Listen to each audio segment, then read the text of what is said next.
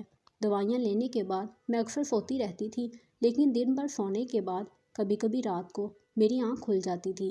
ایک دن میری آنکھ کھلی تو میرا شوہر کمرے میں نہیں تھا۔ میں اسے تلاش کرتی ہوئی باہر آ گئی۔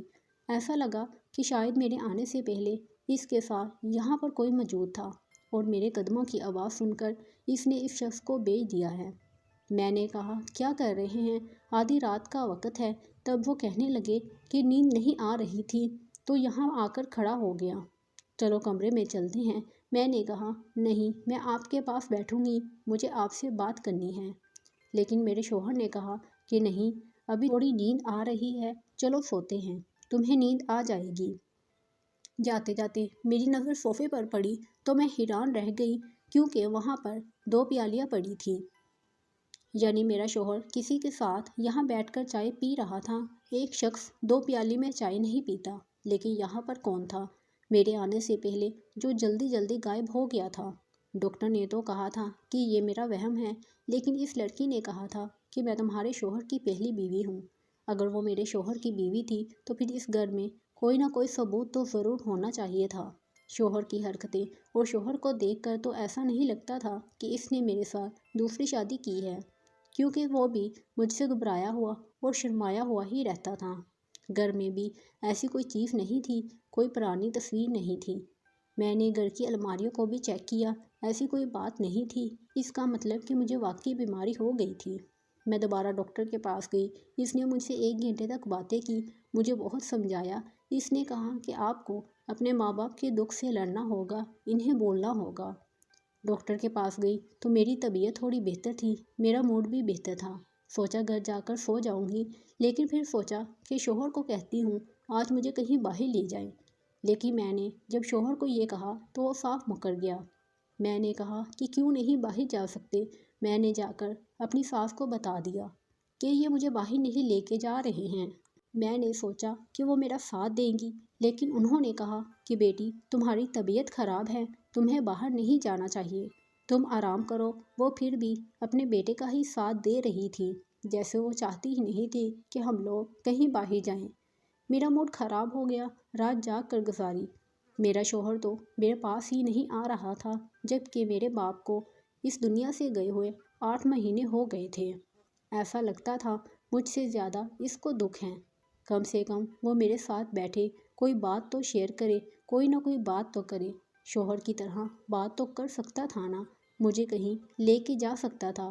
اگر اسے میرے دکھ کا اتنا ہی احساس تھا تو میرا دکھ ختم کرنے کے لیے، میرا دھیان بٹانے کے لیے وہ کچھ کرتا کیوں نہیں تھا؟ میں تو جب بھی اس کے قریب جانے لگتی، وہ بار بار مجھے یہ بات یاد دلاتا تھا کہ تمہارے باپ کو گزرے ابھی زیادہ دن نہیں گزرے۔ مجھے اس کی حرکتیں سمجھ نہیں آ رہی تھی، یا میں پاگل ہو گئی تھی، یا پھر وہ بھی میرے ساتھ پاگل ہو گیا تھا۔ اس کے بعد بھی 2-3 دفعہ ایسے ہوا کہ وہ لڑکی گھر میں مجھے نظر آئی، اور اب تو مجھے یقین ہو گیا تھا کہ میں واقعی پاگل ہو گئی ہوں۔ اس لیے میں نے یہ بات کسی کو بتائی ہی نہیں اور خود کو نارمل کرنے کی کوشش کی۔ ایک دفعہ میں گھر کے صحن میں بیٹھی تھی اور ہمارا کتا بھی ہمارے ساتھ ہی بیٹھا تھا۔ جب وہ لڑکی گیٹ سے اندر داخل ہوئی اور اس کو دیکھ کر کتا بھونکنے لگا، وہ دوبارہ سے غائب ہو گئی۔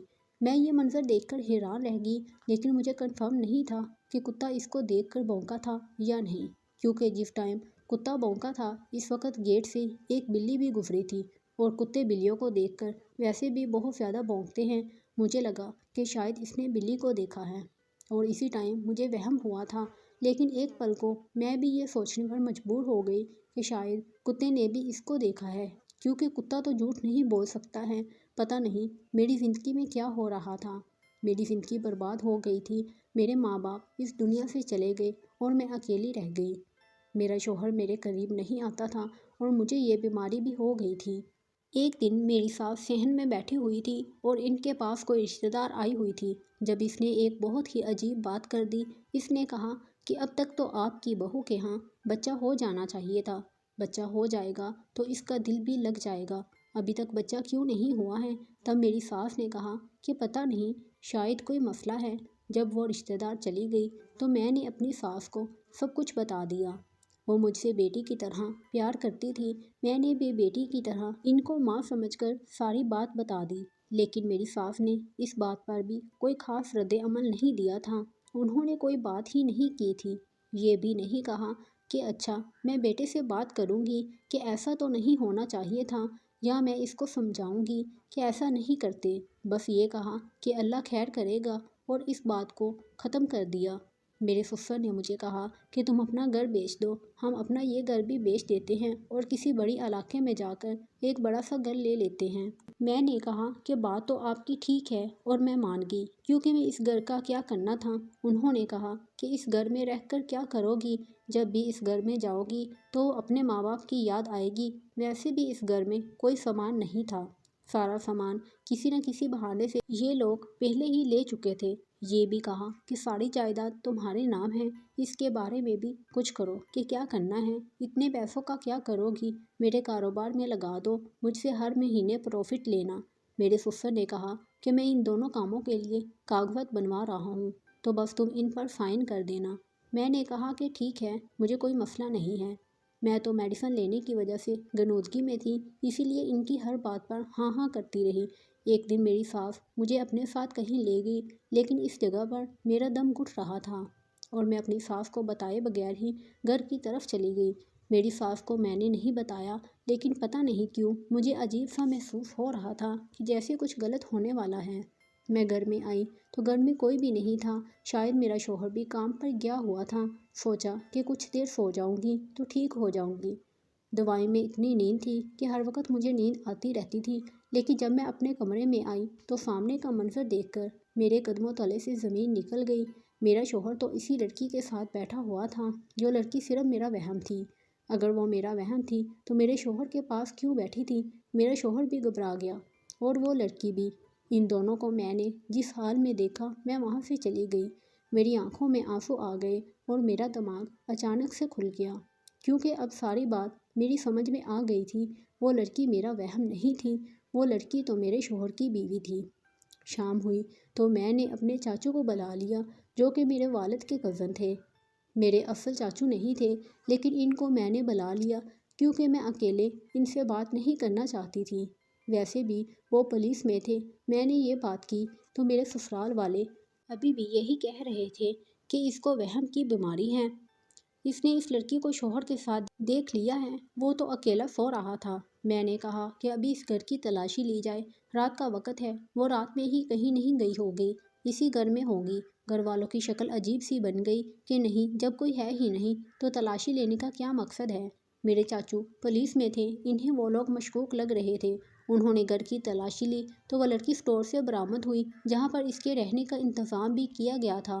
باقی کی کہانی لڑکی نے خود سنائی۔ اس نے میرے شوہر کی طرف اشارہ کر کے کہا کہ یہی میرا شوہر ہے، میں اس کی بیوی ہوں، اور انہوں نے کہا کہ میں ایک امیر لڑکی سے شادی کروں گا، اس کی ساری دولت لے لیں گے، اس کے ماں باپ بھی اس دنیا میں نہیں ہیں، وہ بڑی بیوقوف لڑکی ہے، اور پھر میں ساری جائیداد تمہارے نام کر دوں گا۔ لیکن میں اسی گھر میں رہتی تھی، اس لیے آمنا سامنا ہو جاتا تھا۔ جب میرا آمنا سامنا ہو گیا تو ان لوگوں نے کہا کہ رابعہ کو وہم کی بیماری ہو گئی ہے، اور انہوں نے اس لڑکی کو بیوقوف بنانا شروع کر دیا۔ میرا نام عائشہ ہے اور یہ میرا شوہر ہے۔ میں نے چاچو کو یہ بھی بتایا کہ میرا شوہر ابھی تک میرے قریب نہیں آیا ہے۔ انہوں نے کہا کہ پھر تو یہ سارے ہی جھوٹے ہیں اور تم سے تمہاری جائیداد لینے کے لیے یہ سب کچھ کیا گیا ہے، تاکہ تمہیں پاگل ثابت کر کے تمہاری ساری جائیداد اپنے نام کر لیں، اور وہ اس مقصد میں تقریباً کامیاب ہو چکے تھے۔ میرے گھر کا سامان، میری ساری مہنگی چیزیں میری ساس نے مجھ سے بڑی محبت جتا کر لے لی تھی، اور اب میرے سسر کاغذات بنوا کر بیٹھے تھے۔ میں اپنا گھر بھی ان کے نام کرنے والی تھی اور اپنی ساری جائیداد اور بینک بیلنس بھی۔ شکر ہے کہ میری آنکھیں کھل گئیں۔ میں نے ان لوگوں کو باتیں سنائیں کہ ایک تو میں دکھوں کی ماری ہوئی تھی، میرے باپ کا صدمہ ابھی مجھ پہ تازہ تھا، اوپر سے تم لوگوں نے میرے ساتھ ایسے کیوں کیا؟ اگر مجھے انسان سمجھ لیتے، میرے ساتھ ایسا نہ کرتے تو میں سب کچھ خود ہی دے دیتی۔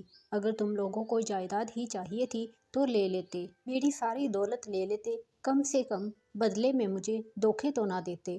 ان لوگوں نے بھی سر جھکا لیے۔ میں نے ان پر کیس کروا دیا اور واپس اپنے گھر آ گئی۔ بعد میں یہ راز بھی کھلا کہ میرے باپ نے میری شادی پکی نہیں کی تھی، انہوں نے کہا تھا کہ وہ سوچ کر بتائیں گے۔ کیونکہ وہ لوگ ہماری حیثیت کے نہیں تھے، لیکن جب باپ اس دنیا میں نہیں رہا تو انہوں نے جھوٹ بولا کہ تمہارا باپ تو رشتہ پکا کر کے گیا تھا۔ میرے گھر کی ساری چیزیں تو چلی گئی تھیں، لیکن گھر اور جائیداد ابھی میرے نام تھی۔ میں اپنے شوہر سے طلاق لے لی اور اپنے گھر میں اب عزت سے رہتی ہوں۔ دنیا والے کتنے ظالم ہوتے ہیں، صرف آپ کو آگ نہیں لگاتے بلکہ آپ کی راکھ بھی اڑا دیتے ہیں۔ میرے ماں باپ جو نہیں تھے، میرے دل میں اتنا بڑا دکھ تھا، اللہ تعالیٰ ہی ان سے پوچھے گا۔ میں اپنے گھر میں عزت سے رہ رہی ہوں اور فی الحال میرا کسی سے شادی کرنے کا کوئی ارادہ نہیں ہے۔ میں تو یہ سوچ کر حیران ہوں کہ لوگوں کے دماغ میں شیطانی پلان آتے کہاں سے ہیں۔ مجھے اکیلا دیکھ کر انہوں نے سوچا کہ اس پر حملہ کرتے ہیں اور کسی طرح سے مجھے بیوقوف بنایا۔ میں بھی ان لوگوں کے ہاتھوں آرام سے بیوقوف بن گئی۔ میں نے سمجھا کہ میں پاگل ہو گئی ہوں، مجھے ہی کوئی بیماری ہو گئی ہے، اتنا بڑا دھوکہ دیا مجھے۔ اللہ ہی ان کو پوچھے گا۔ آپ سب لوگ میرے لیے دعا کیجیے گا کہ میرے لیے اور کوئی مسئلہ نہ بنے اور میری باقی کی زندگی آسانی سے گزر جائے۔